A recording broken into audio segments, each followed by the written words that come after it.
Olá,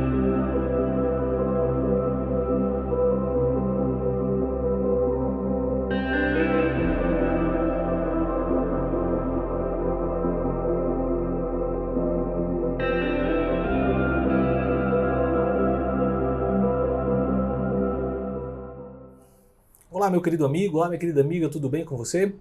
Como você sabe, esse é o Dose Diária da Lição da Escola Sabatina, um projeto que tem como objetivo trazer para você vídeos curtos e vídeos diários para estudar a Bíblia Sagrada. A você que nos acompanha aí pelo Facebook, pelo YouTube ou nos escuta diariamente pelo Spotify, é um prazer, é uma alegria poder estar falando com você. Como você sabe, estamos aí apenas na primeira lição do primeiro trimestre de 2022, lição que tem como tema Hebreus, mensagem para os últimos dias. Aqui eu tenho a lição, então se você tem esse guia, pegue e vamos estudar juntos a Bíblia Sagrada por meio deste guia, o livro de Hebreus. Se você não tem, você pode adquiri-lo no site da Casa Publicadora Brasileira, em uma das lojas da Casa Publicadora Brasileira. Talvez você ainda encontre nessa data, e estamos chegando ao final do ano, 28 de dezembro, ou você pode acompanhar, você pode também adquirir para o seu smartphone, para o seu tablet, de forma digital, através do aplicativo, tanto para Android como para iOS, Lição da Escola Sabatina, e lá você adquirir ele de forma digital. Ou você pode acompanhar gratuitamente, semanalmente, no site mais.cpb.com.br. No site, alguns perguntam, mas eu não acho, pastor. No site mais.cpb, o site da Casa Publicadora Brasileira, ali você encontra a lição da semana. Então, toda sexta-feira à noite, bem no finalzinho do dia, eles liberam a lição da semana seguinte, tá? Então, você não vai ter toda a lição completa, apenas da semana de estudo, ok? Então, hoje, se você acessar mais.cpb.com.br, você vai ter toda a lição desta semana. A da semana que vem, lição 2, só vai ser liberada na sexta-feira, bem no finalzinho do dia, por volta de 9, 10, 11 horas da noite, tá bom? Então, você tem aí vários métodos para poder acompanhar esse guia de estudos e estudar a Bíblia Sagrada. Hoje, mal-estar. Lembra-se que mencionei ontem, Paulo está escrevendo este sermão, está escrevendo para a igreja ou para este grupo de cristãos que haviam passado por, no mínimo, já 2 fases no seu processo de desenvolvimento. A evangelização, quando por influência dos apóstolos, de grandes homens da igreja primitiva, o cristianismo ele se expandiu de forma extraordinária. Muitos aceitaram o evangelho, muitos aceitaram a salvação em Cristo Jesus. Mas essa igreja também passou pela segunda fase, que foi o tema, o assunto da lição de ontem, que foi a luta, a angústia ou a perseguição. Perseguições de vários lados, em vários aspectos possíveis que a igreja enfrentou.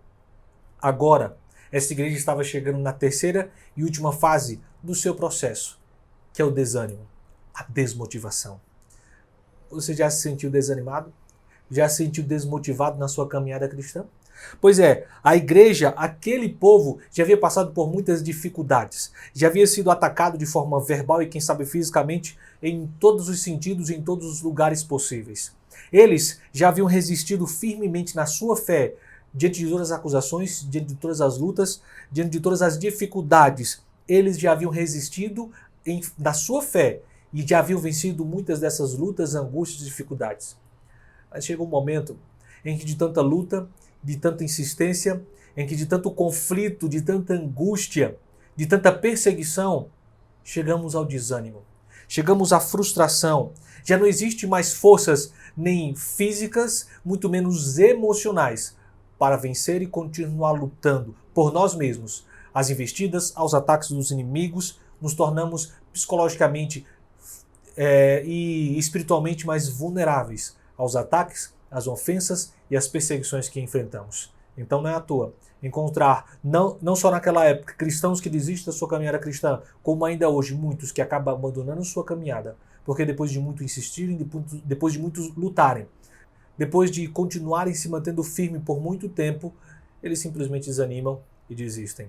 É interessante notar que o autor da lição trouxe-nos o exemplo de Elias. Depois do grande acontecimento ali no Monte Carmelo, depois de ver a ação de Deus e de dar início a uma reforma espiritual no meio do povo, Elias tem um certo temor e medo que aquela reforma espiritual não fosse para frente. E ele agora cai num profundo desespero, numa profunda angústia, numa profunda depressão. Acompanhe comigo o que diz Ellen White no seu livro Profetas e Reis sobre a situação de Elias, o que muito bem pode ser comparado à situação do povo naqueles dias, aos cristãos daqueles dias, para quem estava escrevendo Paulo, e para os cristãos, para nós hoje. Ela diz: no entanto, a reação que frequentemente se segue aos momentos de muita fé e glorioso sucesso estava pressionando Elias. Ele temeu que a reforma iniciada no Carmelo não fosse duradoura, e a depressão tomou conta dele. Havia se exaltado ao topo no Pisga, agora estava no vale. Enquanto estava sob a inspiração do Onipotente, ele havia resistido à mais serena prova de fé. Mas naquele momento de desânimo, com a ameaça de Jezabel ecoando em seus ouvidos e Satanás ainda aparentemente prevalecendo mediante a trama dessa ímpia mulher, ele perdeu sua firmeza em Deus. Havia sido grandemente exaltado e a reação foi terrível. Esquecendo-se de Deus, Elias fugiu cada vez mais, até que se encontrou num árido deserto, sozinho. A situação de Elias descreve muito bem a situação da nação, do povo, dos cristãos do primeiro século para quem Paulo está escrevendo. Eles aceitaram a mensagem, a salvação, a promessa da salvação em Cristo Jesus com muita alegria. Começaram a enfrentar perseguições, duras provas, angústias e incertezas. E chegou um ponto que eles já não tinham forças pessoais para resistir, que eles já não tinham argumentos para revidar as investidas de Satanás, que eles já não tinham fé suficiente para continuar se mantendo firme. E a igreja começou a desanimar. Era este o povo para quem Paulo estava escrevendo. Note que não é diferente da igreja cristã dos nossos dias.